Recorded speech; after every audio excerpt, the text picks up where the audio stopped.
Hi guys. तो आज हम एक नया क्वेश्चन डिस्कस करने वाले हैं। तो यार मुझे एक तो पहले किसी ने बताया था कि मैं बहुत धीरे बोल रहा हूँ और जो मेरी पिछली वीडियो थी बहुत लंबी थी। ठीक है, तो अगर आपको भी ये इशू आता है तो आप मेरी वीडियोस को 1.5x कर सकते हैं, 2x कर सकते हैं, और कुछ कुछ एक्सटेंशन ऐसी आती हैं जिससे कि आप 2.5x 3x भी कर सकते हैं, जो क्रोम वेब स्टोर पर आपको मिल जाएंगी। ठीक है, तो उनका लिंक मैं डिस्क्रिप्शन में नहीं डालूँगा। तो लेट अस बिगिन। तो सबसे पहली बात तो ये, आज जो हम प्रॉब्लम डिस्कस करेंगे वो एक मैथमेटिक्स प्रॉब्लम है।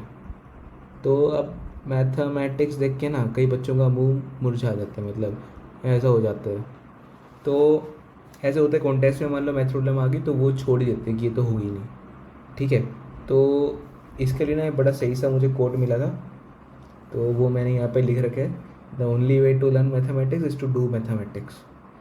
ठीक है, तो अब देखो, करना तो पड़ेगा, करना तो बहुत कुछ पड़ता है। और अब मैथमेटिक्स ही है जो हमारा पूरा कंप्यूटर चला रही है, तुम ध्यान से सोचोगे तो आई गेस कर लेते हैं। ठीक है, आगे चलते हैं, क्वेश्चन पढ़ते हैं, फिर आपको क्लियर होगा मैंने क्यों बोला था।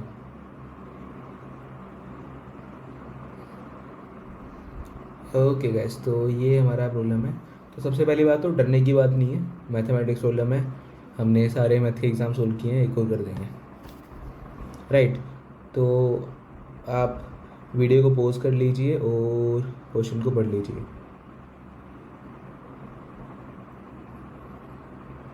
Great, so I hope every one has read the question now.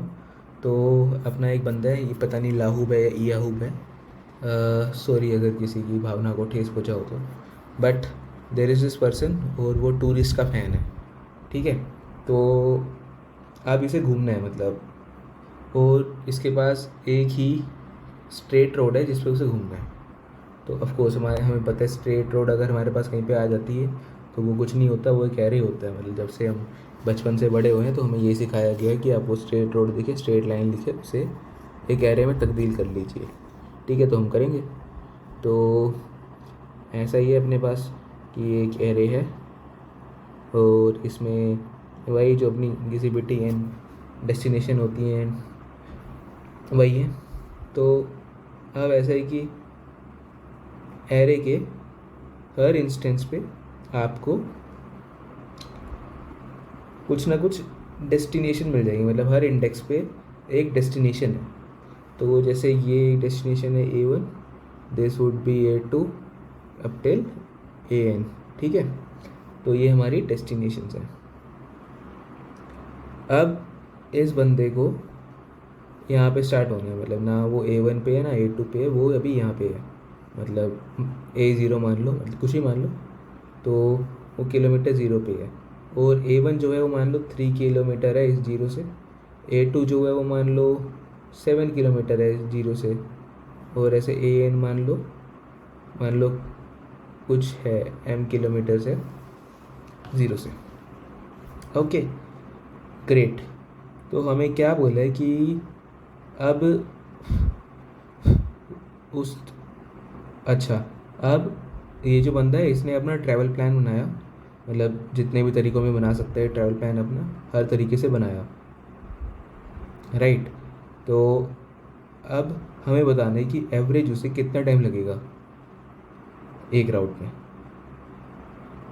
ठीक है, तो मतलब एक तो ये केस हो गया, मान लो कि डेस्टिनेशंस हो गई हमारी 3 किलोमीटर पे, 7 किलोमीटर पे, 2 किलोमीटर पे, फिर 10 किलोमीटर पे। ठीक है, तो बंदा ऐसे कर सकता है कि पहले, और ये हमारा A1 है, ये A2 है, ये A3 है, ये A4 है। ठीक है, वो A1 पे जा सकता है, फिर वो A2 पे जा सकता है, फिर वो A3 पे जा सकता है, वो A4 पे जा सकता है। ठीक है, और अगला केस तो मतलब फिर एक ये केस हो गया ना कि वो A4 पे सीधा जा सकता है, मतलब ज़ीरो से A4। तो इसमें उसको 10 किलोमीटर ट्रैवल करना पड़ेगा, जबकि वो अगर ज़ीरो से पहले A1 जा रहा था सिर्फ 3 किलोमीटर ट्रैवल करना पड़ता, फिर 7 किलोमीटर, फिर 7 - 2 मतलब कि 5 किलोमीटर, फिर 2 - 10 मतलब कि 8 किलोमीटर। राइट, सो जो उसका ओवरऑल डिस्टेंस हो जाता वो हो जाता 3 + 7 + 5 + 8। ठीक है, तो ये हो गया 18 + 5 कितना होता है 23, राइट। तो मैथ हमें आती है, तो मतलब 23 किलोमीटर। ग्रेट, ऊपर वाले राउट का हमने निकाल लिया। और अब हमें A1 से A4 गया तो 10 किलोमीटर लग के अब हो सकता है वो A2 चला जाए। तो इसमें आप देखोगे अगर आप 0 पे थे फिर 10 पे पहुँचे फिर 7 पे आए तो आप सिर्फ 3 किलोमीटर ट्रैवल कर रहे हो, ठीक है। फिर हो सकता है वो A3 पे जाए जिसमें उसे 5 किलोमीटर ट्रैवल करना पड़ेगा, 7 - 2। और फिर हो सकता है वो A1 पे आ जाए, मतलब 2 से 3 पे जाए तो अगेन 1 किलोमीटर, ठीक है। तो अब जो इसका ओवरऑल राउट हो गया वो 10 + 3 + 5 + 1 हो जाएगा, तो 13 + 5 18 + 1 19 किलोमीटर हो जाएगा। तो यार अब सीरियसली हम सोचते हैं कि हमें क्या कैलकुलेट करना है, हमें इन सारे के सारे राउट्स का टोटल सम कैलकुलेट करना है और उसे डिवाइड करना है नंबर ऑफ़ राउट से। तो नंबर ऑफ़ राउट्स हमारे क्लियरली हो जाएंगे n फैक्टोरियल। आपके पास n डेस्टिनेशन है, आप कैसे भी उन्हें अरेंज कर सकते हो, राइट। और जो हमारे जो सम कैलकुलेट कर, तो बेसिकली हमें n factorial number of terms calculate करने पड़ेंगे अगर हम सारे के सारे बनाने बैठते हैं। तो clearly brute force is going to fail.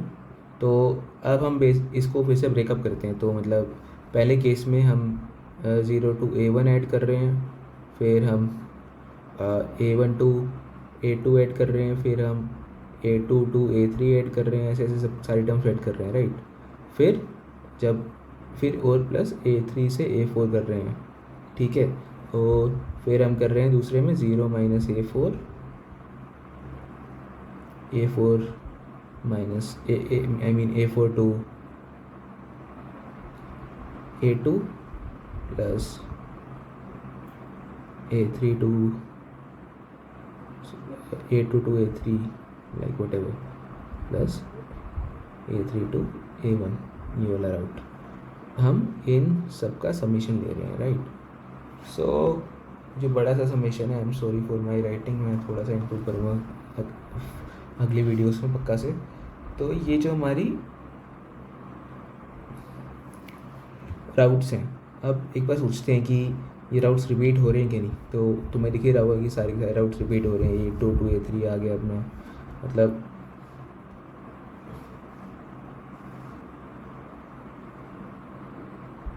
यहाँ पे तो आ ही रहे हैं ना, ऐसे यहाँ पे भी आ रहे हैं। अब बेसिकली राउट्स कितनी बार रिपीट हो रहा होगा, तो A2 to A3 वाला जो राउट है अगर हम निकालने बैठे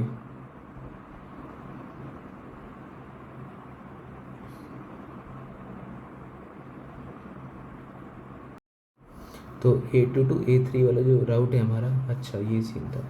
सो जो हमारा A2 से A3 वाला राउट है ये कितनी बार रिपीट हो रहा होगा। तो बेसिकली आप A2 A3 को एक सिंगल नोट समझ लो और जो बाकी नोट्स बच गई A1 से लेके AN तक, मतलब n-2 notes plus A2 A3 वाली नोट, राइट। तो ये हमारी मतलब n-1 टोटल नोट्स हो गई, right. So what I mean to say is, अब आप इसको ये समझ लो कि ये तो फिक्स ही है टाइप से और हमें इसको इकट्ठे लेना है। तो अब हम कर सकते हैं कि भैया n-1 फैक्टोरियल वेज है, इनको साथ में रख के A2 और A3 को फिर रीअरेंज करने में, ठीक है, क्योंकि n-1 टोटल नोट्स हो गई हमारी, ठीक है। और फिर हो जाएगा डिस्टेंस A2 से A3 का। सो एक और ऑप्टिमाइजेशन जो हम सोच सकते हैं, तो अब ऐसे A3 to A2 भी आ रहा होगा, तो है ना, तो हम सीधा, बट ठीक है थोड़ा बाद में डिस्कस करेंगे। तो A2 to A3 वाली नोट रिपीट हो रही है n-1 फैक्टोरियल टाइम्स, ऐसे बाकी साइड नोट्स भी रिपीट हो रही हैं n-1 फैक्टोरियल टाइम्स, क्योंकि हमने बड़ी जनरल सी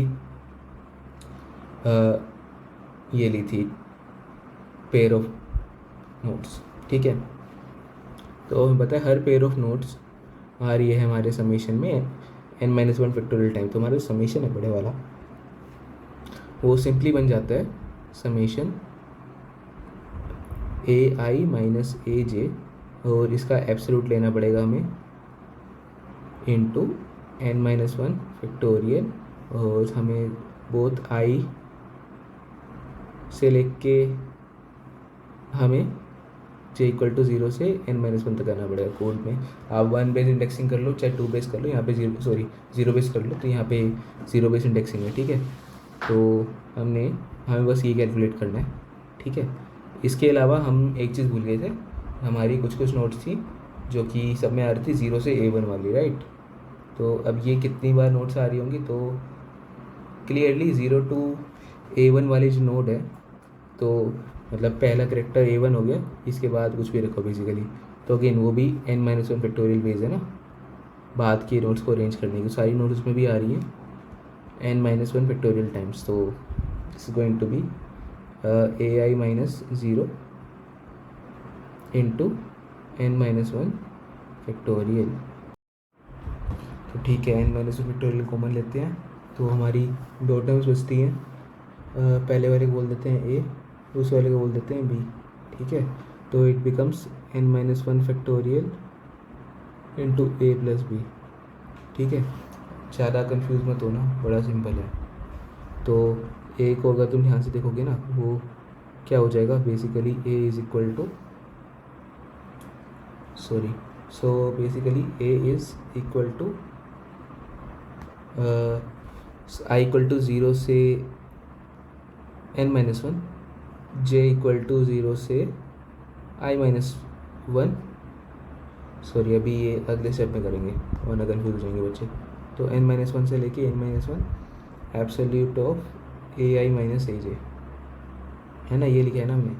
तो अब सोचो, अगर हम पहले AI टू AJ मतलब एरे A जो है उसे सॉर्ट कर दें, तो सॉर्ट एरे A। ठीक है, तो एक बार ये हो जाता है, तो हम क्या कर सकते हैं ना, हमें एब्सोल्यूट हटा सकते हैं, इससे काफ़ी हेल्प हो जाएगी।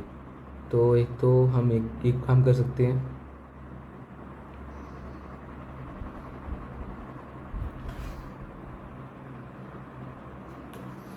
और AI माइनस AJ। ठीक है, ग्रेट। सो ठीक है, अब इसके बाद अगर तुम ध्यान से देखोगे तो हमें हर बार ये लेने की ज़रूरत भी नहीं है। ये टर्म जो है दो बार आ रही है, मतलब AI माइनस AJ के बार भी, AJ माइनस AI के बार भी। तो हम सिंपली सेकंड वाला जो लूप है ना, उसमें बोल सकते हैं कि summation j equal to zero से i-1, because we know i is greater than j। तो AI minus AJ into two times of this. Great. So after this we can simply say that this value is equal to 2 times summation of I equal to 0 से n-1 summation of j equal to 0 से n-i। अगर मैं इस summation को अंदर लेके जाऊँगा तो ये तो देखो j इक्वल टू 0 से i-1 जो है ये i टाइम्स चलेगा और हर बार ai रिपीट होगा, तो i into ai, because like i is independent of j and minus summation j equal to 0 से i-1 aj। ग्रेट।